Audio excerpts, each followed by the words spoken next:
सुबह फजर के बाद सूरह इखलास ऐसे पढ़ लें, फिर शाम होने का इंतज़ार करना। बड़ी से बड़ी हाजत शाम तक पूरी हो जाएगी। बहरहाल हर हाल में आज आज़मा लें। बिस्मिल्लाहिर्रहमानिर्रहीम। अस्सलाम वालेकुम वरहमतुल्लाहि वबरकातुहू।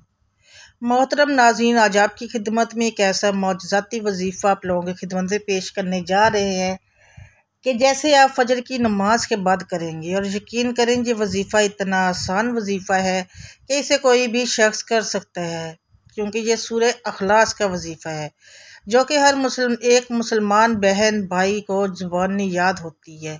कुरान हकीम की मुख्तसर तरीन सूरतों में से एक है। ऐसी कोई मुसलमान की ज़बान नहीं होगी जिस पर सूरह इखलास ना आई हो। माशाअल्लाह से जिस मुसलमान बहन भाई को ये सूरह मुबारक ज़बानी याद होती है, नमाज में सूरह अल-फातिहा के बाद सबसे ज़्यादा पढ़ी जाने वाली सूरह मुबारक को भी सूरह इखलास है। नाज़रीन किराम, सूरह इखलास को एक बहुत बड़ा दर्जा हासिल है।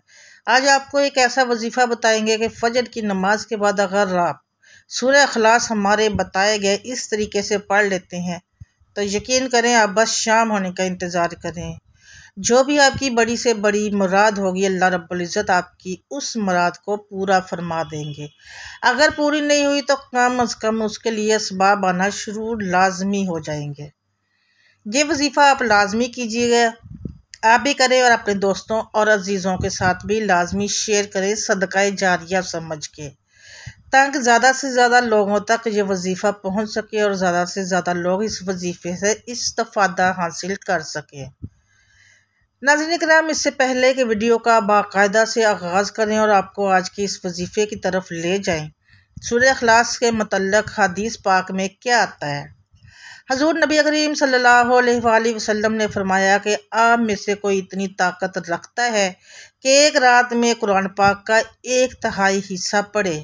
सहाबा परेशान हो गए। सहाबा सोच में पड़ गए कि ऐसी किसकी ताकत है, ऐसा कौन है जो इतनी सख्त रखता है कि एक रात में कुरान पाक का 1/3 हिस्सा पढ़े। नबी पाक मोहम्मद मुस्तफ़ा सल्लल्लाहु अलैहि वसल्लम ने फरमाया, कुल्हुल्लाहु अहद अल्लाहु सम्मद लम यलिद वलम युलद वलम यकुल लहु कुफुवन अहद।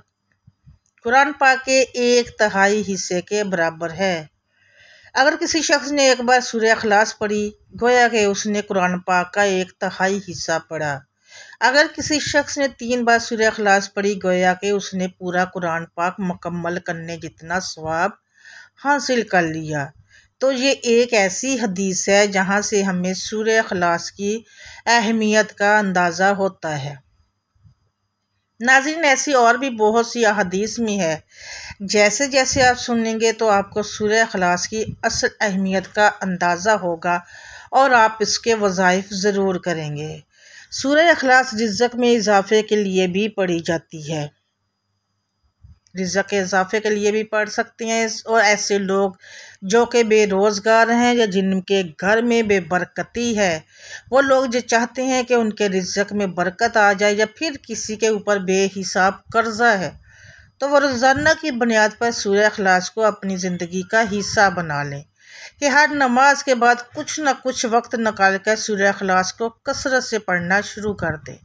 आप देखेंगे कि आपकी ज़िंदगी में तब्दीलियां आना शुरू हो जाएंगी और आपके रिज़्क़ में बरकत आना भी शुरू हो जाएगी।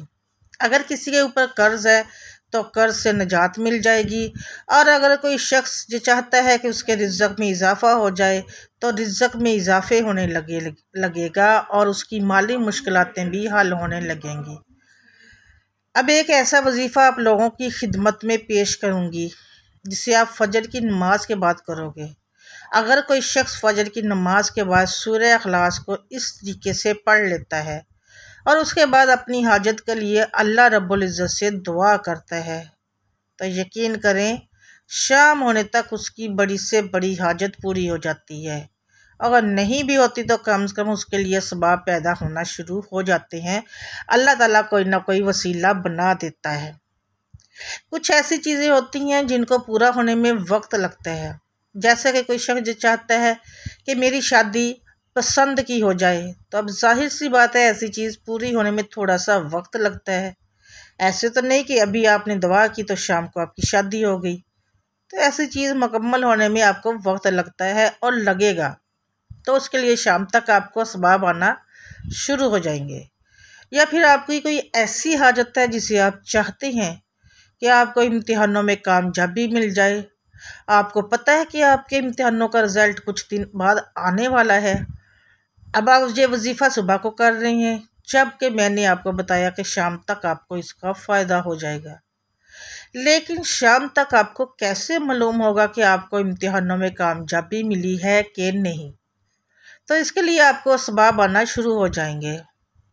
ये वजीफ़ा आप अपनी ज़िंदगी में लाजमी आजमा के देखिएगा, यकीन के साथ कीजिएगा। यहाँ पे आपका यकीन डगमगाएगा तो समझ लीजिएगा फिर ये कामयाब नहीं होंगे। जब आप ये वजीफ़ा करेंगे तो यकीन जाने जब आपको इससे फ़ायदा होगा तो आप दूसरों के साथ भी लाजमी शेयर करेंगे कि ये इतनी बड़ी बरकत वाला अमल है। नाज़रीन करम, करना कुछ इस तरीके से है कि जब आप फजर की नमाज़ पढ़ते हैं तो फजर की नमाज के बाद आप कुछ देर के लिए एक जगह पर बैठ जाएं।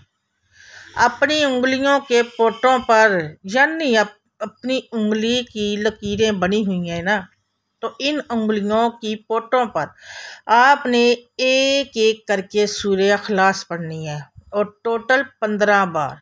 एक हाथ में टोटल 15 बार आपने सूरह इखलास पढ़नी होगी। उंगली पर 3-3 बार पढ़ेंगे तो टोटल 5 उंगलियों पर 15 बार की तादाद होगी। तो 15 बार आपने सूरह इखलास पढ़नी है, लेकिन उसके अव्वल व आखिर में 3 बार दुरूद शरीफ लाजमी पढ़ना है। दुरूद शरीफ आपने नमाज वाला पढ़ना होगा। तो बड़ा आसान सा अमल है। फजर की नमाज के बाद आपने एक जगह पर बैठ जाना है, 3 बार आपने दुरूद शरीफ पढ़ना है, 15 बार आपने सूरह इखलास पढ़नी है और आखिर में फिर आपने दुरूद शरीफ पढ़ लेना है। आपने दुआ के लिए हाथ उठानी है, जो भी हाजत है, जो भी मुराद है, जो भी आपकी अल्लाह ताला से मांगना चाहते हैं, अगर तो वो जायज़ है। जायज़ से मुराद बहुत से लोग ऐसी ख्वाहिश रखते हैं जो कि हराम होती हैं, उनके लिए जायज़ नहीं होती। जैसे किसी के बीच में नफ़रत पैदा करना, किसी के मियाँ बीवी में लड़ाई के लिए बहुत से लोग वज़ाइफ करते हैं, या किसी को नुकसान पहुँचाने के लिए ऐसे लोग वज़ाइफ करते हैं। तो यकीन करें, ऐसे वज़ाइफ करने का कोई फ़ायदा नहीं है, ना इनको नुकसान होगा बल्कि उल्टा उसका आपको ही नुकसान होना है। तो इसमें आपका वक्त भी ज़ाया होना है और इसका आपको नुकसान भी होता है। तो इसलिए सिर्फ़ जायज़ चीज़ों के लिए ये वजीफ़ा कीजिएगा, तो इंशाअल्लाह उसमें बरकत डालेंगे अल्लाह ताला। तमाम हज़रात नमाज का एहतराम लाजमी करें, क्योंकि नमाज पढ़ना मुसलमान मर्द और औरत पर फ़र्ज़ है। अल्लाह ताला हम सबको 5 वक्त नमाज बाजमात अदा करने की तौफीक अता फरमाए और माह शव्वाल के अंदर ज़्यादा से ज़्यादा, ये रबीउल सानी के अंदर ज़्यादा से ज़्यादा नेकियां समेटने की तौफीक अता फरमाए। ये बहुत से लोग मानते हैं कि ये 11वीं शरीफ का महीना है, इसमें अल्लाह ताला हमें ज़्यादा से ज़्यादा अमल करने की तौफीक अता फरमाए। वीडियो अच्छी लगे तो लाइक और शेयर कर दीजिएगा और चैनल को सब्सक्राइब ज़रूर कीजिएगा। अल्लाह ताला के 99 नामों में से एक नाम लिखिएगा।